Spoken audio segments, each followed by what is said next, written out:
The Health Physics Society History Committee is pleased to be able to videotape one of the early founders and contributors to the Health Physics Society, Dr. Alan Brodsky.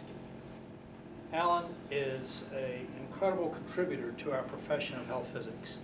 And let me say on a personal note that it's an honor to be asked by Alan to be able to interview him. Alan has over 150 peer-reviewed articles in the literature, over 15 books, dozens of government guides, a prolific author, a fine teacher, and a man that was in the first Elda Anderson Health Physics class.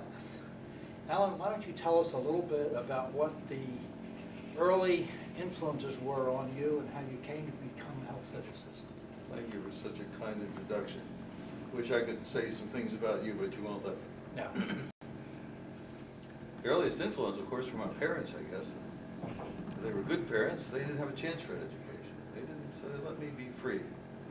Well, I was inclined not to be a very good student in the early grades. I think I learned to read and write and things like that. I went up and down in school. My mother used to come crying because I got poor grades, and she'd have to go and see the principal. So I didn't think I was college material up until the 8th grade. I didn't have a very good memory either. I failed 2 memory courses in the 6th grade. I can't remember. I remember one was geography, and I can't remember which unit it was.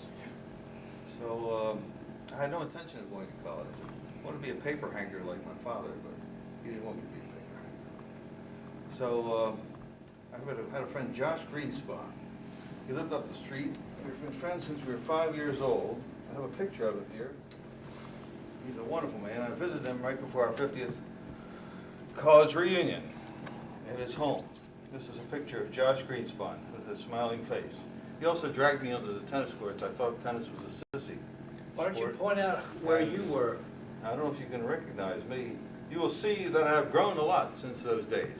How old were you there? I won't say intellectually necessarily. How old were you? You see how I've grown. Yeah, right. I weighed 128 pounds there. Guess what I weigh now? 180. No, you were a little It's younger all at that point, right? Hmm? You were a little younger at that point. I was what grade 16 then. And I was in the 11th grade. At the end of the 11th grade, I won a scholarship in engineering to Hopkins, and I didn't finish school in high school, so I'm a high school dropout. But you went to Polytechnic, correct? I went to Poly, and I earned a 3 years college and 3 years of high school, or 4 years of high school and 3. And let me so interdict. I went to Hopkins at the end of my junior year of high school. Let me interdict that. Thanks to Josh Greenspon. We grew up in Baltimore together, by the way. Polytechnic was considered the finest engineering prep school in all of Baltimore, including all of the fancy paid prep schools. And so anyone that could get into Poly was a very bright person. And so you say you didn't do well, but you got into Poly. The reason I got into Poly is because Josh says, "Come on, Alan, come to a Poly with me." I said, "I don't want to go to college. I don't want to." My mother used to worry I'd studied too hard and stay up too late. So because she didn't see me having a great school record, but because I had this great influence of Josh Greenspon and another fellow who'd come over from Vienna, called Al Viola. They both got PhDs. And Al's a professor now in chemistry, retired. And they talked to me, and I tried a little bit, and I realized in the highest grade we had algebra. And lo and behold, I found I liked math. I used to be so slow adding up numbers. But in algebra, I was getting hundreds. And I found I loved math. So I tried hard and got enough grade in every subject so I could get into Poly. But I owe it to this one man who I knew since I was 5. It shows the influence that the right people can have on you when you're a kid. Because there were other kids in the neighborhood who weren't such a good influence. Well, tell me I owe him a lot. So tell me about why you chose to go to Johns Hopkins and to take chemical engineering. Well, because they had this system of scholarships at Hopkins. And the young man who sat next to me, Sigmund Eckhouse, in my class in the 11th grade, says, "Alan, do you know they're giving a scholarship exam on Saturday?" "Oh, I didn't know." "Well, come on, take it." So I took it. And I came out second in the state. I won an engineering scholarship 4 years, paid all tuition at Hopkins School of Engineering. Then it gave me books, which I could borrow for the term. And buy cheap if I wanted to. Very nice. Now you graduated well in your class, obviously, at Hopkins. Upper third, but not very well. And you I was decided... no Herman Summer. Right. And you decided at that point to go to Oak Ridge and in the Radiological Physics Fellowship Program. Why don't you tell me about how that happened? Well, that happened like it did to many health physicists. The field wasn't well known then, and it probably is not very well known now. But I applied for graduate school in chemical engineering, and I was accepted. It was 1949 that you went to. 1949, and the summer of 1949, I worked as a research assistant in the chemical engineering department. And a professor offered to give me a problem for a master's degree. So I applied to the National Research Council for a fellowship, and they wrote back they don't give fellowships to first-year students at that time. But there was a new fellowship called the AEC-NRC, Atomic Energy Commission, National Research Council, Radiological Physics Fellowship. I never heard of it, but it sounded interesting. I could go away from home for the first time at this exciting place called the Bridge to learn about atomic energy and get paid a huge amount of $1,500 a year. Wow. So that's why I took that opportunity. I went to a Bridge. Then along came Herman and other good people. Now, how did you meet Herman? Well, Herman came into the group about in October, and his wife and little boy, Michael. Sylvia and Herman and Michael became like my adopted family. They adopted me. So we studied together sometimes, went to services together, ate together. And I spent a wonderful year there with Herman and my other wonderful students. There were 11 of us in the class. And our 40th anniversary 10 years ago, we had all 11 show up. Even one who didn't stay in health physics, but has kept in touch. Oh, nice. Now, I noticed that in 1950, which is some 6 years before the Health Physics Society was formed, you became head of health physics at Naval Research Laboratories. Tell us about how that happened. Now, that's another accident, unfortunate accident. It shows a lesson here of my life is how probability and chance are so important as well as effort. You have to have the right luck, and you have to wait for the right luck sometimes. You can help it along, but it has to come along. I was about to take a job in Oak Ridge after the fellowship period with Herman, Les Rogers, and others, under Elder Anderson, one year after I graduated college.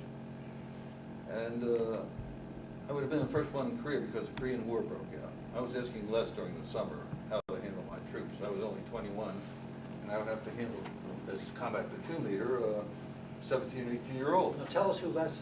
Les Rogers is another colleague who took the class in Oak Ridge with us. And how did he influence your career? Les influenced it very greatly. He was an excellent student. He was a very mature person. He comforted me about going to war.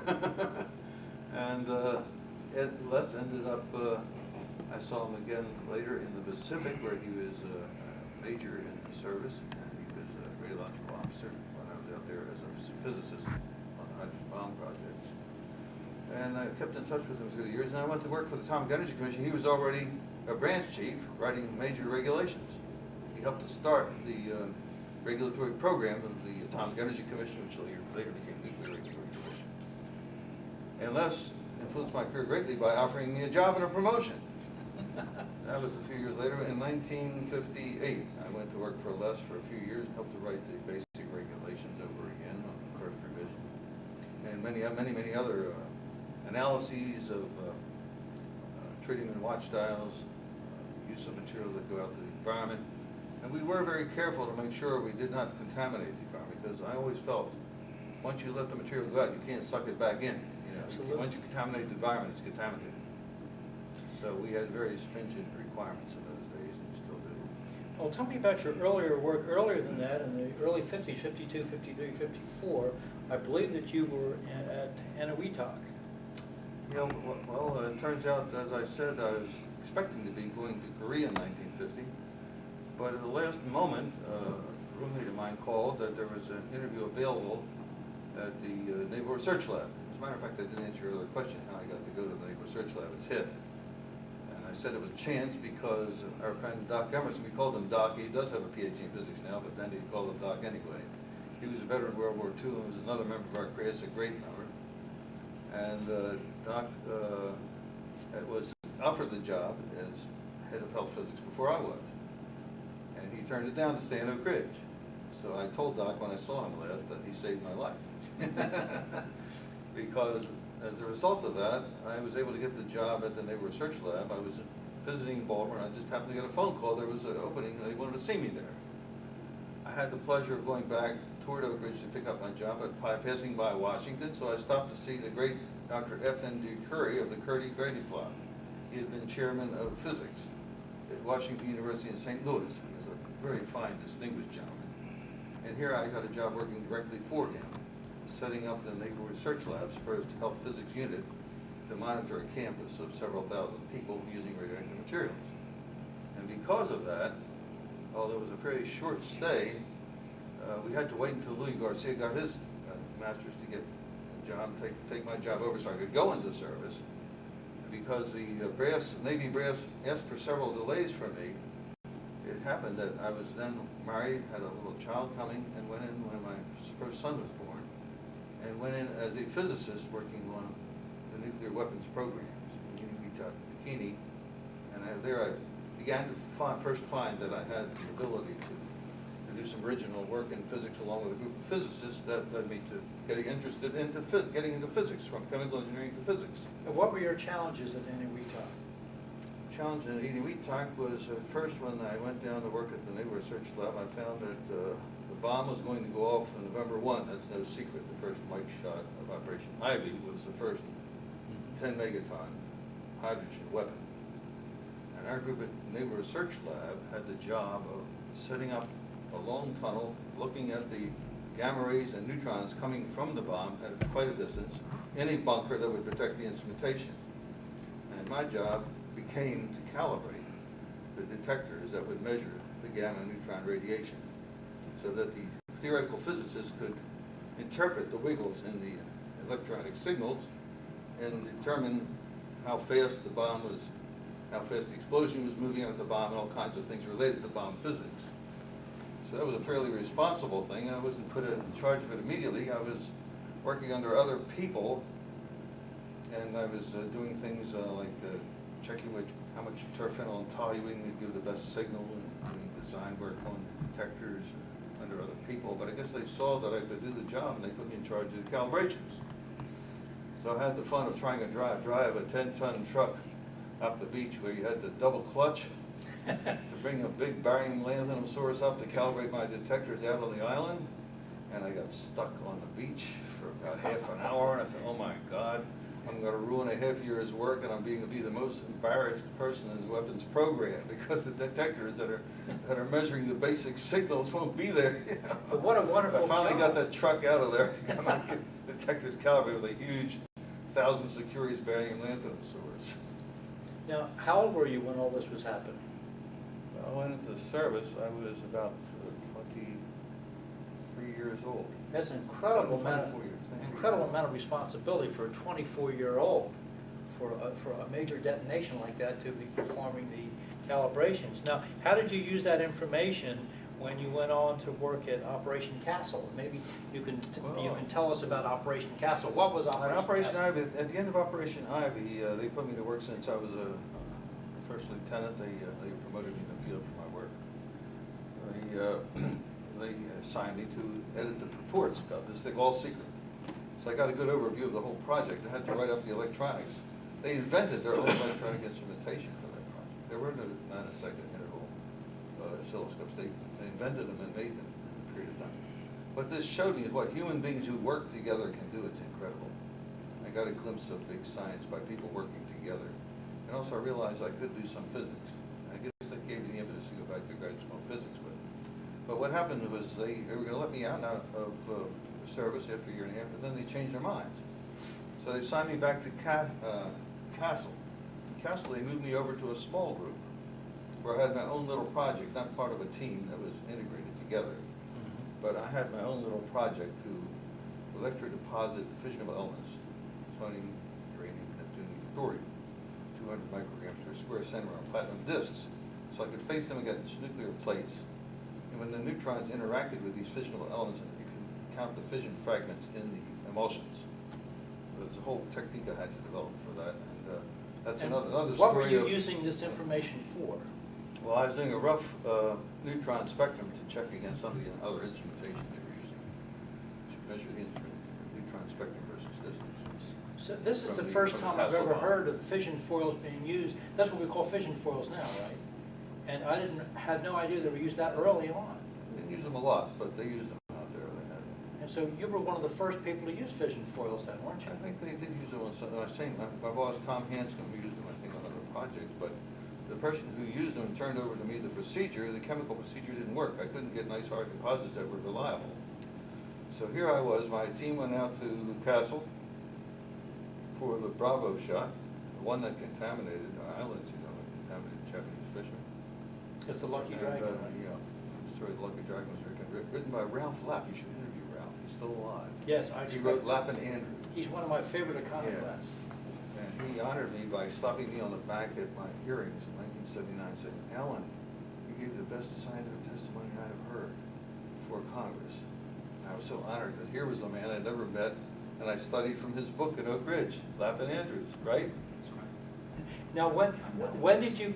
You never told me about having to testify before the ghost Congress. of Herman Semper is everywhere. In my Absolutely. Now, you never told me about having to testify before Congress. Tell me about that a little bit. Well, I was very disturbed because there's some testimony. I've been on the Mancuso Project, writing his reports for 8 years. We're really jumping ahead in time. That's ahead in time over to Pittsburgh. See, my life is a long story, and I don't know if we can cover it. Okay, well, let's you wouldn't jump look back. at by looking at me, you would not have been in the field 50 years, would you? That's absolutely amazing, and that's why I wanted to make sure that I got this story. But I'd like you to jump back in time so we can kind of continue the chronology. In 1955, I noticed that in between all these academic pursuits and these wonderful dosimetric jobs that you were doing, you became president of Health Physics Services Incorporated. And this was a company, a commercial film badge company. Tell me about, why did you decide in the middle of all of this to start up a commercial film badge company? What happened to it? Well, there was a large need in the country for measuring the doses to workers.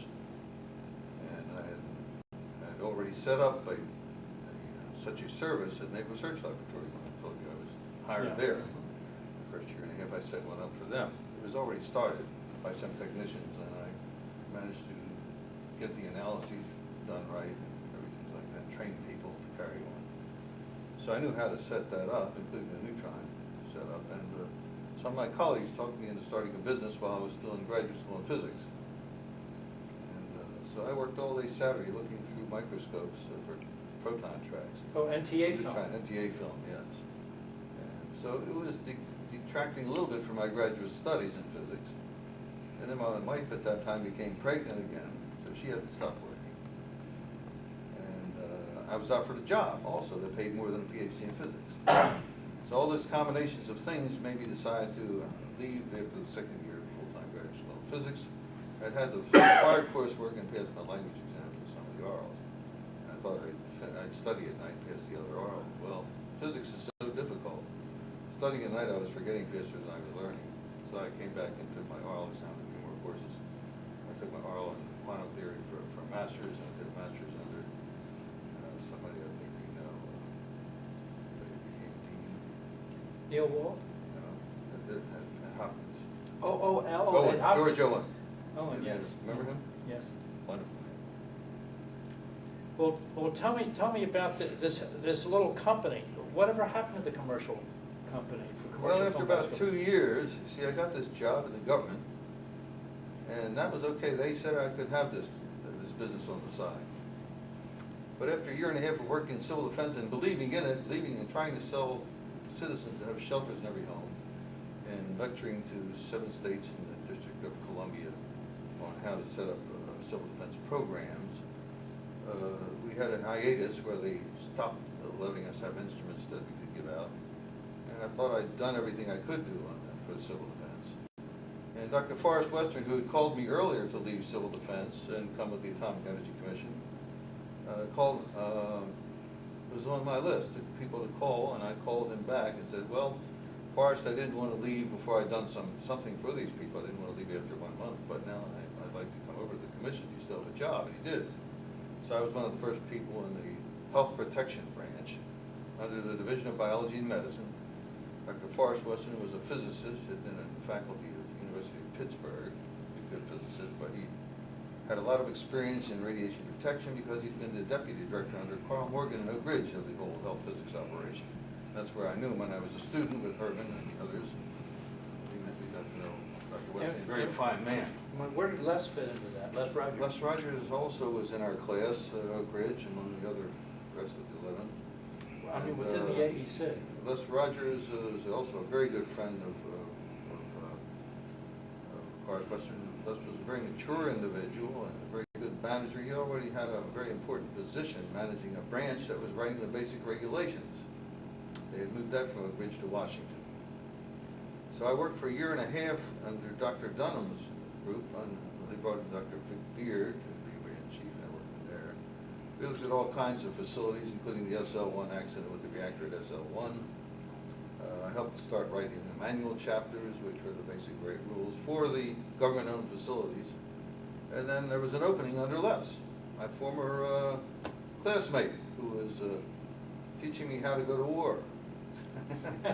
And Les was a great friend, and I went over to him one day and said, well, I see you have an opening for a GS-14. I'd be interested in working with you on this side of the street. See, Les was working with licensees, as you might say. 1954 Atomic Energy Act allowed the Atomic Energy Commission to license the use of radioactive materials for beneficial uses. So we had some of the most interesting and early applications to be licensed, and Les made me his right-hand man to figure out some of the technical and scientific problems with these things and to determine whether things were safe or not safe enough. So I got a broad interest in working with reviewing fuel fabrication facilities that were to be licensed. The world's first plutonium fuel fabrication facility. I wrote a memo, secret memo over the tops of all my bosses because I thought it was very important. I thought they were looking at a license here that could be as hazardous as a 500 megawatt reactor, and I wrote a memo to that effect. I stirred up a lot of commotion. They set up a big committee, which I was on. I looked over the plans for the facility, and I required them to take out a $50,000 fan they put in to blow plutonium to the outside in case they got a release inside. So I have plenty of credentials to show that I fought for safety. Now sometimes I find myself still fighting for safety, but I'm fighting against the ridiculous overestimation of risk, which has really sunk a very beneficial nuclear industry that could really be cleaning up this country, really could be very clean and safe source of power.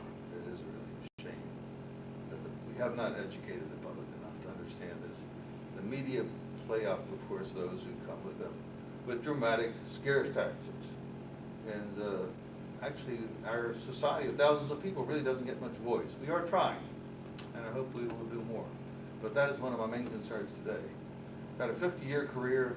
I've met wonderful people like you who become like my family, and I have friends all over the country because of this career. I've had excitement in science, various areas of science, to be able to work in mathematics, stochastic model carcinogenesis for my thesis, which Herman inspired me to do. But when I ask myself, what have I done for my grandchildren, I have to say nothing. It's a shame because the public doesn't understand our field. We still have so much to do. We still have to climb the big mountain. We still find a way to communicate the real truth to the public.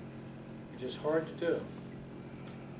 I'd like to just change the topic a little bit and run all the way back to 1955 and 1956, just as the Health Physics Society was being formed. Now, I understand that right after the society was formed, your being part of this Health Physics Services Incorporated in Baltimore was very important as far as the formation of the Baltimore, Washington chapter of the Health Physics Society. Tell me what that tie did and how this chapter got formed. Again, it shows how chance and probability have come into my life and how I got interested in that subject. Because it's a chance event that my brother-in-law knew of a man named Bob Simon. After my brother-in-law retired from the federal government, he went to work in Baltimore for a while for the state as an accountant, an investigator, a tax investigator. He met Bob Simon, who was getting his law degree and working on his CPA at the same time. Bob Simon was fooling around in his basement, and he found a way of reclaiming silver from various photographic solutions used in medicine, in x-ray facilities, and in dental offices. And he was building a business. He had a big old warehouse.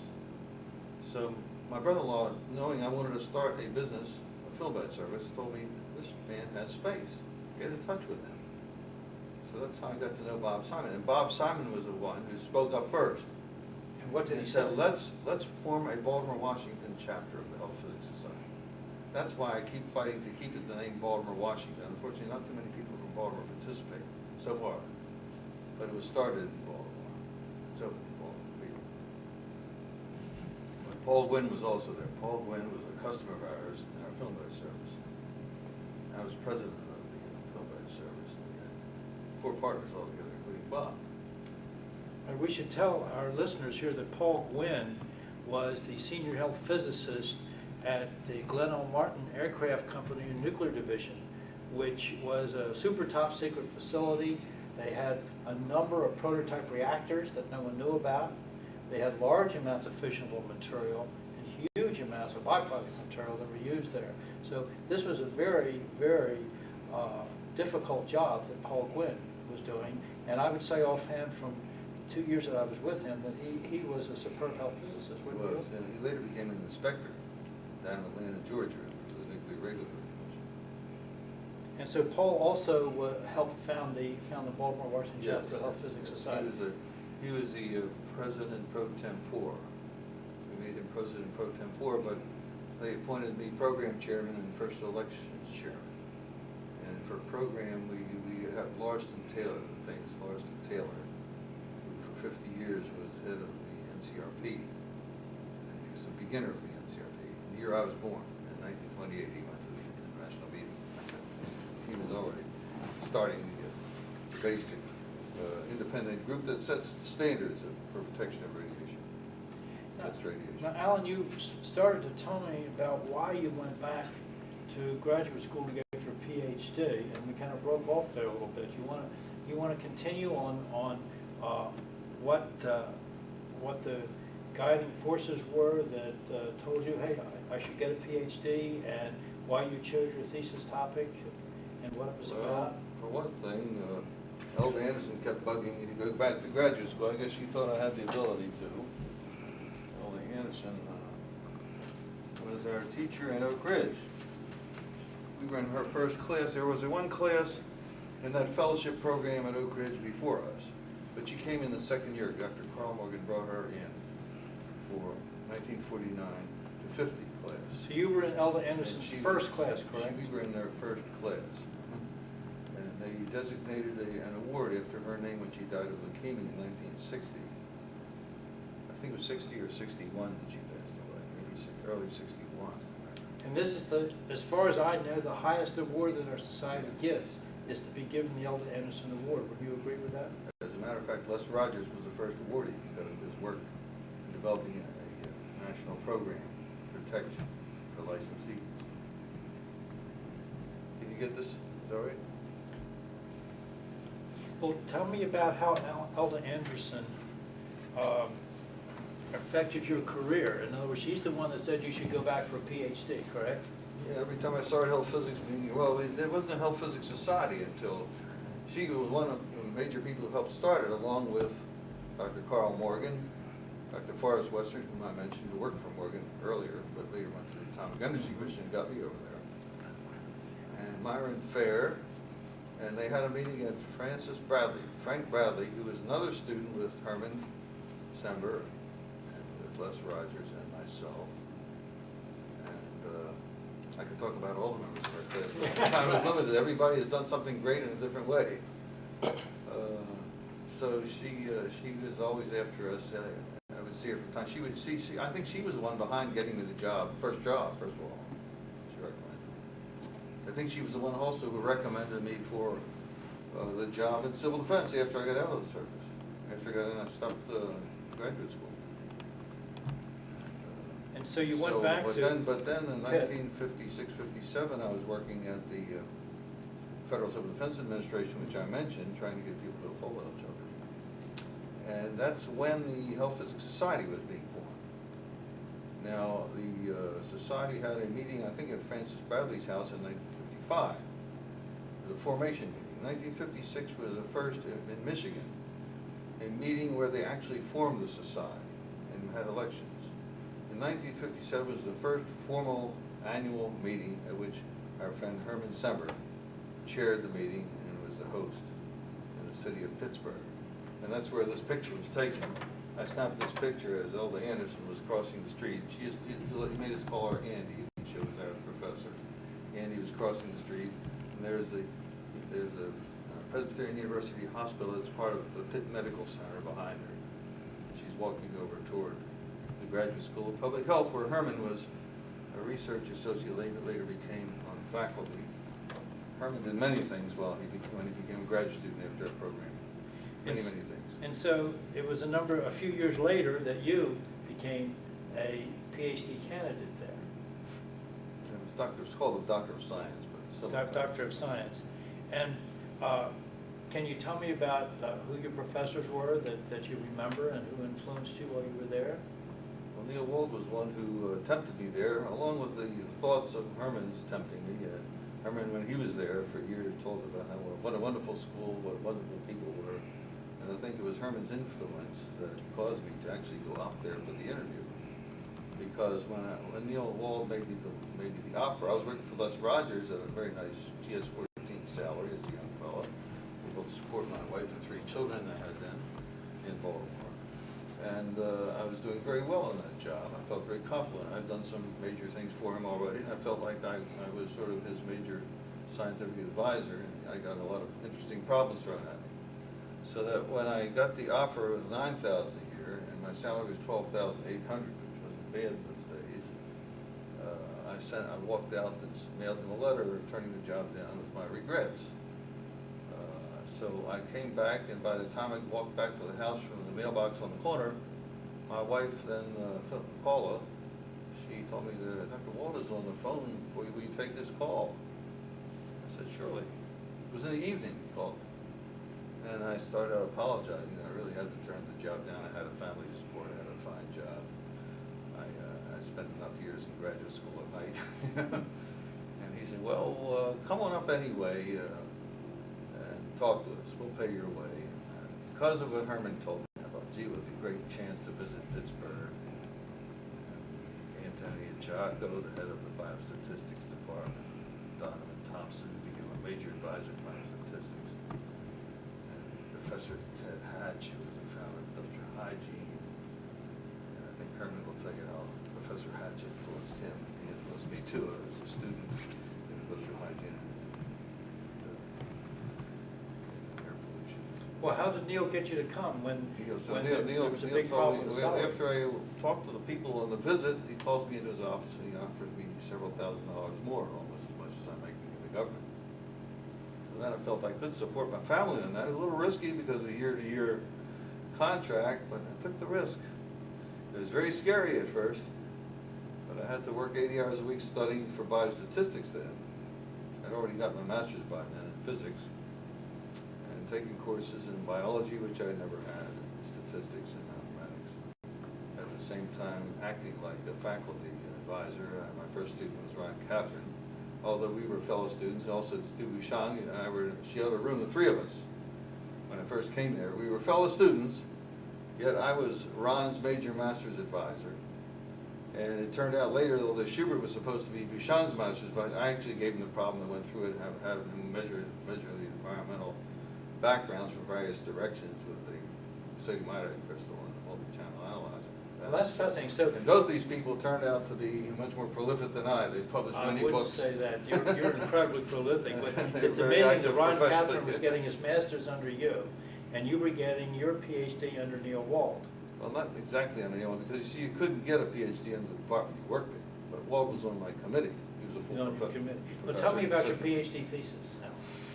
My PhD thesis in biostatistics turned out to be a stochastic bipolar carcinogenesis, because people always argued about the shape of dose response curves, and we still do. So I wanted to understand, what is this business of dose response curves all about? I learned when I worked on Operation Ivy that statistics could be useful. I never had a formal course in it, but I read an article in Physical Review about how you generating functions, mathematical generating functions, to follow a chain of random events and end up describing the resulting distribution in terms of the mean and the standard deviation of the mean. And I use that to show the theoretical physicists who are puzzling over little wiggles, my friends, you're looking at the noise down in the nanosecond interval. And they were so excited about that, they had me do the calculation for the next project, even though I wasn't on that next project. I did the same calculation. But the little thing I did on my own. So that gave me a feeling of, well, maybe I could do some creative work. I also published a couple of papers before that, those sort of things. So I figured maybe I can go back to grad school a third time and do biostatistics. It's funny though, when somebody 10 years before in Oak Ridge, a roommate of mine, went to biostatistics, and he was a mathematician. I thought, what does he want to go in that crazy field for biostatistics? And here I ended up going to myself for doctorate. And Herman Sember again encouraged me, because I asked him, they turned down a couple of other projects I wanted to do in dosimetry as not being sufficient for a doctorate degree. So I thought, well, gee, I'd like to do this thing on dose response. Develop my own model, stochastic model of carcinogenesis. And I looked through literature, one of the professors. Thanks to his encouragement, I took this on along with another wonderful and great scientist who was in our class, Bob Bernard. Bob Bernard used to call me Einstein because I helped him with his math problems. He was a straight biologist, and I used to help with his math problems when we were at Oak Ridge together. And I don't know why I didn't go to Herman, but somehow we were close together, Bob Bernard and I. And later on, Bob Bernard, he outstripped me in mathematics. He ended up working for Walter Snyder, the great mathematician who I could talk about all day, who was my idol, who's no longer with us. He's the one who developed mathematical equations describing neutron transport through shields, and he developed even in the 40s. He developed with one of the theoretical physicists, with Neufeld. He developed the absorption curves for all the different elements, all the way down in 10 keV region up into the mini MeV region. And I had the pleasure of taking an extra course when we were at Oak Ridge at night, along with Frank Bradley in Mathematical Methods of Physics. And he went through the toughest math book I ever saw, like it was a comic book. Walter Snyder was brilliant. Rose up a full professor of mathematics in a few years while he was doing all this work for the Health Physics Society. Later went full-time with the Health Physics Society. He was a great leader. Became president of the society. Appointed me standards chairman the second time around. In 1967, I was on the board with him. It was hard to keep up with him. He was such a worker and such a brilliant, such a fine man, but he passed away at 67. That was a tragedy. But he had finished up the second writing of the ICRP 30 reports, which we all use for our basic limits on intake from radioactive materials in air. Absolutely. They're a You remember Walter Snyder, I'm sure. I remember him very well. He was incredible with also biokinetic models too. Yeah. He contributed greatly there. But tell me about, and then '66 you got your doctorate. 1966. You got your PhD. Then you changed fields again, from what I can see. No, not then. I stayed there. No, I stayed there. I know you stayed there, but you changed fields because you were working with biokinetics, and all of a sudden I noticed that you're a technical director of a radiation medicine unit. But that wasn't a change, that was an additional duty. And okay, you took on another duty. Many things happened after I went to work for Naval. And again, I have to thank Herman Sember again for being able to go to work with Naval, because when Herman was still a graduate student, he got his PhD in biophysics, he got a $500,000 grant to start the very teaching program that Wall took over that later hired me. Oh, wow. So again, I have to thank her. So tell me about your job as technical director of the radiation medicine. But you see, that was an add-on. I was also still working for the Mancuso Project doing epidemiologic study. I was also still teaching health physics at Naval. Tell our listeners about the Mancuso Project. The Mancuso Project was a large study of atomic energy workers that was begun in about 1964. And it saved my life because we ran out of funds on the project that brought me to Pittsburgh, and I had a family and a mortgage to support. So Mancuso brought me into the first meeting where Dr. David Bruner, an MD and a PhD, came up from the Atomic Energy Commission to seek the services of Dr. Mancuso, who was known as a fighter against pollution in industry. Now, you know the Atomic Energy Commission would have come to him if they were trying to hide it, which he later accused them of doing, unfortunately. Yeah, that was sad. That was very sad. But he got Dr. Barkov Sanders, who's still alive. He's 98 years old, a good friend of mine. He saved my life, Barkov. He's another person who inspired me. because he was doing push-ups and exercising an hour in the morning, an hour in the evening, and I was out of shape even though I was a wrestling champion in college. I was 20 years out of shape, and I started exercising because it saved my life. That's another story. But anyway, Barker Sanders was the statistician. I was supposed to be the health physicist looking at the symmetry data and getting that collected together in the various centers around the country. The project was going well. Worked on it for 8 years. I wrote the final versions of the reports for Mancuso, including his progress reports every year and his proposals for the next year's work.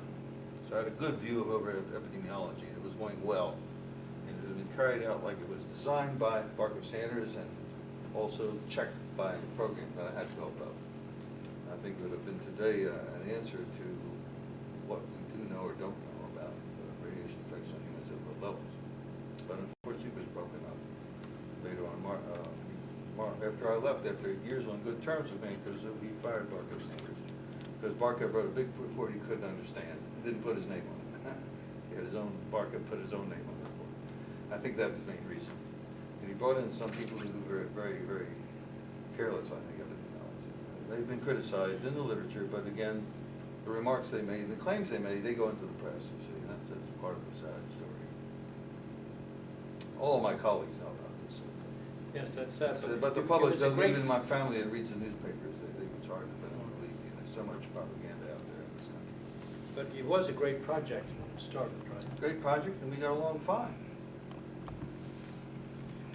Well, it's just, I think that for a physician who's doing epidemiology, he needs to understand statistics. Because the numbers of deaths are the bottom line. Are they greater or less than the controls? So that it ends up being a mathematical and statistical analysis. Any follow-up study of health ends up being a mathematical and statistical analysis. now, That's why we have a field called biostatistics. Right. I don't know. Now, while you were working on the Mancuso project, you also became technical director of the radiation medicine unit in the Department of Radiology at Presby in Pittsburgh. You want to tell me about that additional duty? There again, I ran into one of my friends from the first class at Alden. Who was that? Frank Bradley, he turned out, got his PhD in physics and chemistry. He worked overseas for the International Atomic Energy Commission in Turkey and so on. He came back while I was still a graduate student. He became an assistant professor, and we worked together. And he helped design the whole body, what they call the whole body counting facility, which Walt called the radiation medicine unit across the street at Presbyterian Hospital, across the street from the Graduate School of Public Health. So we designed that together, and I was put in charge of the operation of it. And truly enough, in the Pittsburgh area, we had that Newmag company, the world's first plutonium fuel fabrication. The one where I forced them to spend $50,000 taking the fan out. They thought they could get away with a lot of things. Was that Newmag? Well, that's one of the facilities that gave us our patients who had inhaled or had through cuts plutonium in their bodies. I was the one who spent the most time with the patients analyzing how much they had in their bodies. And we had another Gulf incident where a man had 2 arms and 2 legs that had to be amputated because he had high doses of putting his hands in the beam of a Van de Graaff machine, which is an atom smasher. And I did the dosimetry on that. And Neil Wallach, who did chromosome work, he was a physician and a hematologist. His research was in examining chromosomes to see if he could detect the harm done to humans from radiation, and also to prognose what would happen to a person who's exposed. He'd done his prognosis work on animals in Oak Ridge, and he had predictions about when you need to do bone marrow transplants. And I got involved in one case with him because I was over there on an external radiation exposure. And to make a long story short, it was at the 1969 plenary session of the Health Physics Society, this society, that after I gave a paper on one of our patients who had been exposed to inhalation of radioactive material, Walt steps up and says, Dr. Brodsky hasn't seen this yet, but my predictions of the ratios of doses between these 2 people due to the rings and dicentric chromosome, an exact proportion to his average bone marrow doses he measured on the phantom with his TLD and his ionization chambers and his place around the phantom. So at that point, chromosome aberration analysis really came of age as far as being a reliable predictor of doses. Pretty reliable, and also then Walt had the confidence as to when to require a bone marrow transplant to save the life of the person who had exactly an average of 600 rem to his bone marrow which is exactly those he predicted from animal experience, where you would need to do a bone marrow to save life. If it was much higher, you wouldn't be able to save life. And this If it was this lower, was the famous, you wouldn't need yeah. the bone marrow transplant. Palliative care would help. This is the famous shell oil accelerator Yeah. accident you're talking about. And Golf, it was golf. Oh, golf oil. research, And yeah. what was the outcome of this? In other words, you had a man with many thousands of rads to his extremities, Up to 6,000 rads, I mean, to his hands. and he had And midline. 2,000 rads to his legs. And the midline of about 600? 300, the film badge to his waist, 300 of the film badge to his partner's waist, but his partner was watching him and didn't put his hands and feet in the beam. So I estimated about 300 rads or less to his partner's bone marrow. Yet his partner's bone marrow, the white cell count was coming down to 0 less quickly than the one with the 600. But because the one with the 600, fortunate for Neil Wald, who had his first case to do this with, this fellow had an identical twin brother. No rejection.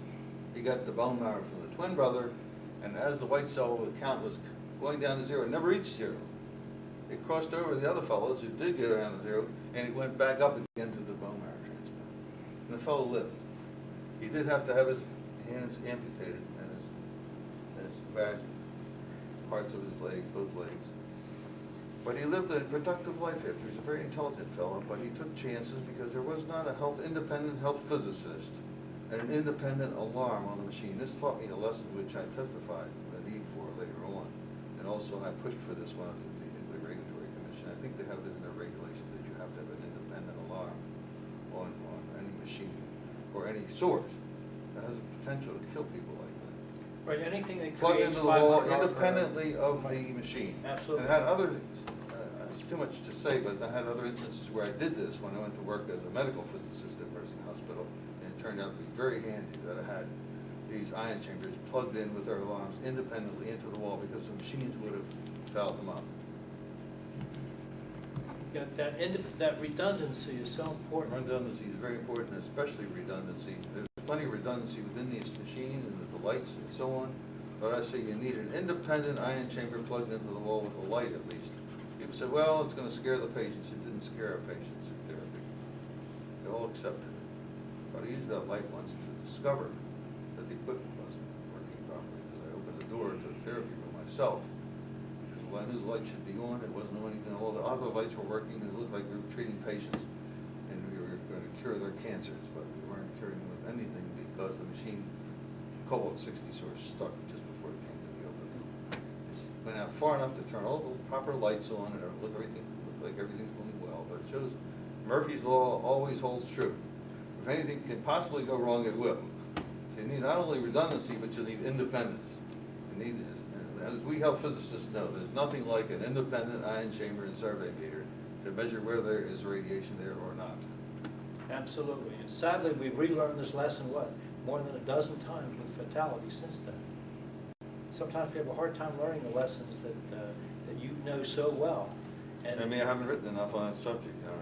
Oh, I think you've contributed a lot. Now, what influenced your change from health physics to therapy? You want to tell me about that? You've had so many different careers, it's mind-boggling. Well, after 5 years as a tenured professor in the four-ring circus, which is a graduate school where you have to not only publish your papers, but you have to bring money in to support your people, I had all the experiences of academic life. And I was called up by the therapist at Mercy Hospital, Dr. Carl Kaplan, very nice fellow, very dedicated physician, cared a lot about his patients, with his colleague Ed Rogo, who is not only interested in radiation therapy, but he did some chemotherapy too with the patients. Well, I'd never really been in a hospital with both feet, so to speak, treating patients. I'd been doing radiation safety work. And I got an urgent call from Dr. Kaplan one day. He says, he's going to blackball one of my master's students who was working for him all over the country because he walked off the job and he was there to teach the radiologist residents their radiology physics, and he was there to help treat the patients, and here he walks off the job. I said, no, you're not going to blackball him. I know he's a good man. He works for the Radiation Safety Office. I think I know your problems, and you've asked for me to come over and get out of the ivory tower and come over to the hospital, so I think I'll do that if you'll just let me finish health physics, teaching health physics next term. So I did. That's another whole story. I got into medical physics with both feet. I was able to finally use my dosimetry, not within 20%, but I had to use it within a couple of percent. I found I could do that. Having taught dosimetry helped me understand ways to shortcut things and do calibrations, even with old equipment that worked. And then I also had to set up the design and shielding for the new linear accelerator that was coming in. There are a whole bunch of stories there, but time is getting short, I guess. What time is it now? Well, I think maybe we should take a break if that's all right. It's 10 after 3. 10 after. Oh, really? And so let's take a break. Let's wind up and get him on. Well, I'd like to talk about some of the people that you have pictures of here. Oh, yeah, that's right. And Finish finish off. Think of how to bring us up to date fast. I don't know. Yeah, sure. What I'll back to the Nuclear Regulatory Commission and what you were doing at that point in your time, and then I'm going to say, how about telling us about the major.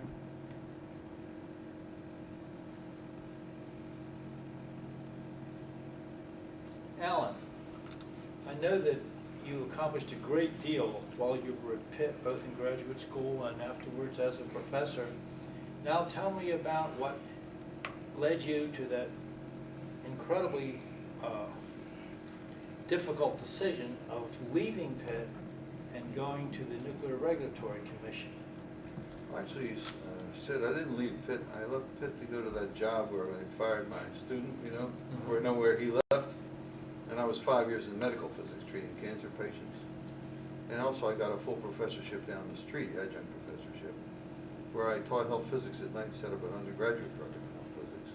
And I also taught the required course in research to the Doctor of Pharmacy students, which was called Biostatistics and Epidemiology for 4 years.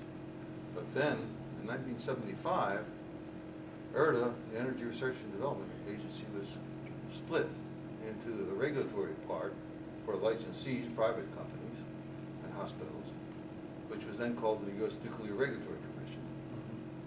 And it was split into the Department of Energy, which became the overseer of all the atomic facilities, nuclear facilities in this country that belonged to the government.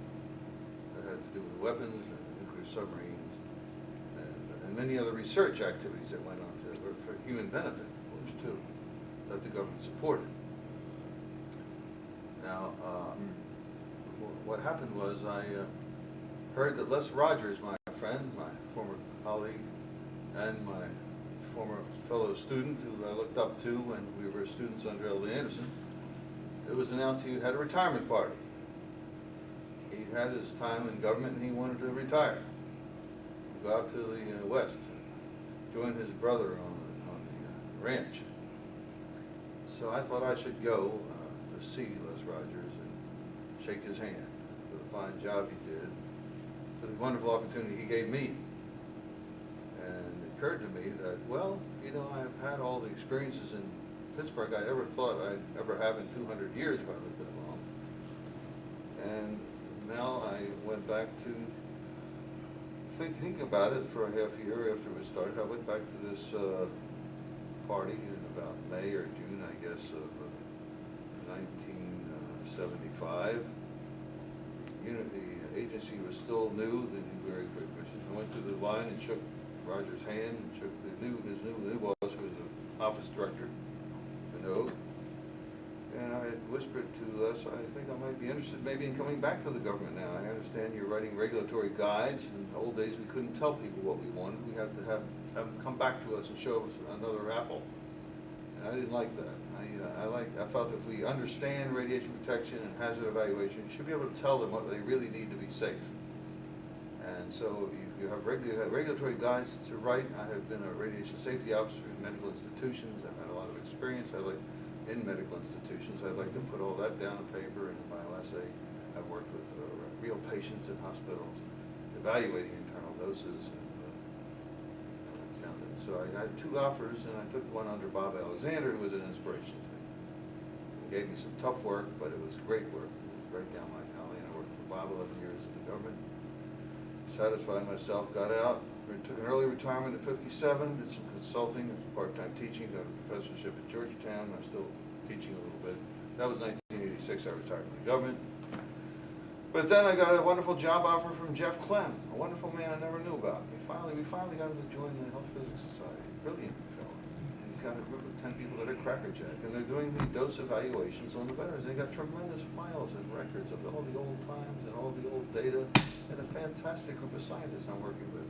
So I'm back to work for 2.5 years now, in my 70s, and I'll probably work another couple of years, and I'm still teaching at Georgetown. But I lost my wonderful friend Charlie Willis last year. Yes, that was sad. Yes, a heart attack. He was teaching with me. I brought him in to teach with me. I've given up some of the teaching because he's not helping me anymore. I have a few more master students to graduate, and I think while I'm still young, I think I'll slow down on the teaching and do some other things, maybe some more writing, a little more tennis, a little more piano playing. Oh, that's wonderful. Now, one thing that I wanted to ask you about, throughout this illustrious career that you've had, there have been, you talked about Albert Anderson, but there have been many people that have influenced you. And I wondered if you'd like to tell us just a little bit more about who these major people were that influenced your career and your decisions to change careers. Well, in our profession, that's a tall order. But you have influenced me. And a lot of those wonderful people in this society, scientists and wonderful managers have influenced me, because it's the nature of this profession that you meet people from different walks of life, doctors, lawyers, scientists from all realms of science. And I've told my students for many years that the field of health physics or radiation protection, which is its more understandable name, the field of radiation protection is as broad in discipline as the field of public health itself.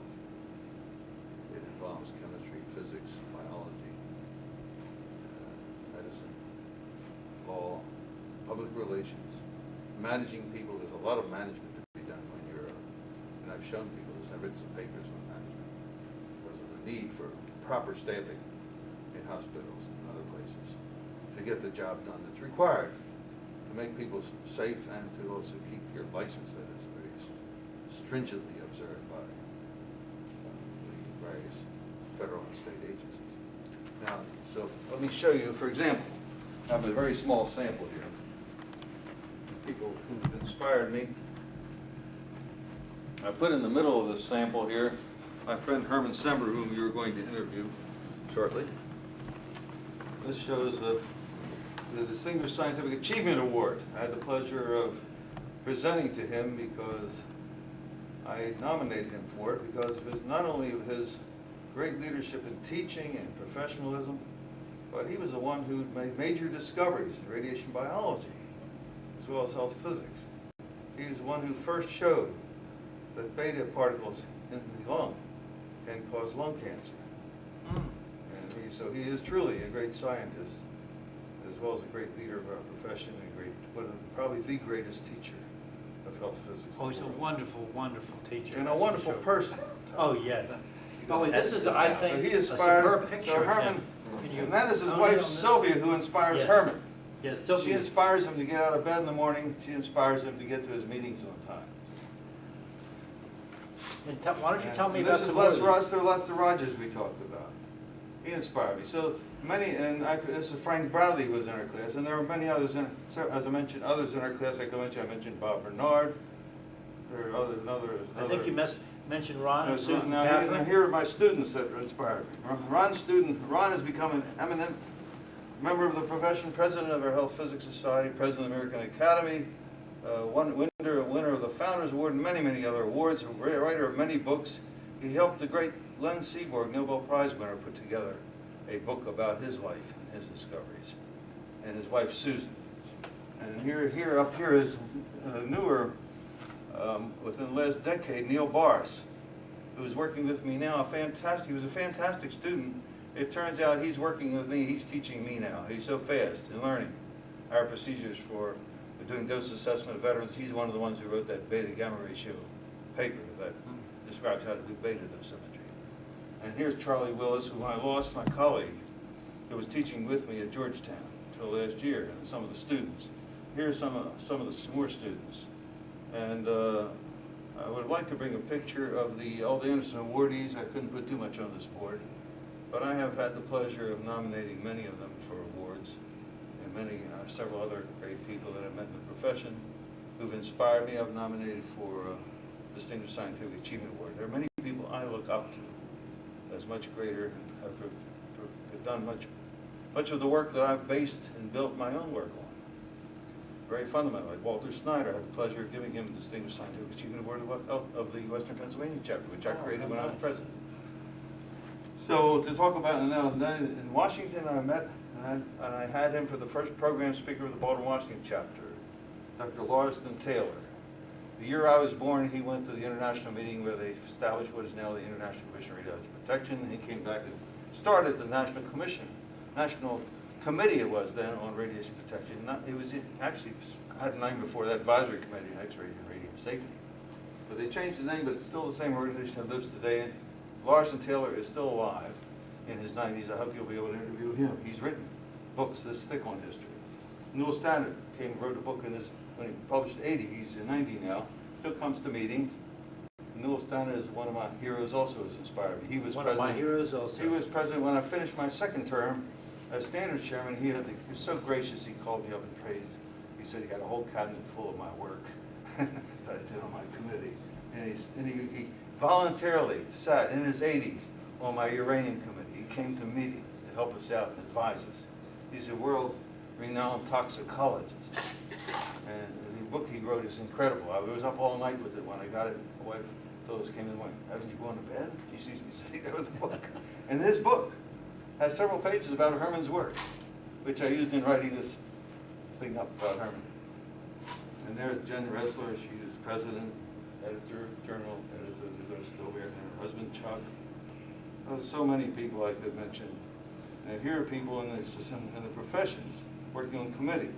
I like to honor the chemists. There's Ken In, a wonderful chemist at the Bureau of Standards who sets up the standards, the chemical standards that we depend on to be able to have an anchor to base our measurements on. Without that, we would be lost in science. He needs more support. There's Gary Kramer from Canada, been very active in their work in the bioassays, analytical environmental chemistry group. There's Dave McCurdy. I was honored by the first award that he created. He surprised me because I was on his committee 10 years ago when they had the other meeting in Washington at that group. And here is Rosalind Yallow I got to meet as a result of this profession. She's been active in the American Association of Physicists in Medicine, but more than that, she's a nuclear physicist, got her PhD in nuclear physics, and won the Nobel Prize in medicine. Wonderful lady, she's in her 70s. Jack Kramer is one of the top physicists in medical physicists, yes. People I would never have met if I didn't get involved with my societies, you see, as well as with students. Absolutely. Even working at the bottom level of the society and the standards committee committees, which aren't even put, the names aren't even put in the handbook like they are in the APM. I met this wonderful person, Roscoe Hall, who became a brother to me. I cried when he passed away. He was killed in an auto accident, and his child and his daughter survived, his wife. This is my present boss down in Georgetown, Marco Moscovich. Jim Rogers was the previous medical physicist. Reg Gotchi is a radiobiologist, recommended me for the job. Bob Alexander is the one I mentioned. I worked for when I first went back to the NRC. I worked for him for 10 years. And this is Professor Hatch. And when you talk to Herman Semmer, he can tell you a lot about Professor Hatch. She was first my teacher and then my colleague. Wonderful. And this is Neil Wald, who brought me to Pittsburgh. He was a physician. So you see the various kinds of professions people come from, various backgrounds. You know about that. Absolutely. Well, Alan, let me just finish this off by saying that in 1986, you were given the very prestigious distinction of being a Fayella Memorial Lecturer at the New York chapter. Do you want to tell us a little bit about what you talked about when you were given that prestigious award? I talked about Madame Curie because it turned out she had kind of Fayella, who the award was named after, a very famous medical physicist and researcher in medical biophysics. He actually went back to Paris and got his PhD under Marie Curie. Wow. Yeah, so I talked about that. And I'm thankful for that award, partly because I got into this job with Dr. Kaplan into treating cancer patients, which got me into medical physics with both feet. I became active in the American Association of Physicists in Medicine. got back in touch with Mort Heller through that, because he was very Remember active. Mort, yes. Mort Heller was also a very good friend of Herman's. Herman influenced Mort. Mort worked for Herman, so he can tell you about that. Mort Heller was the president of that chapter in New York at the time, and I think he had a lot to do with nominating me for that award. Well, you're a man that deserves many more awards than you've actually been given, in my opinion. And it's been my greatest pleasure to be associated with you for these many years. And I want to thank you so much for putting up with all these questions so that we can talk about your illustrious career. It's always a pleasure to see you. And so My good thank friend. you again, Alan. I really appreciate your talking to us. Take care.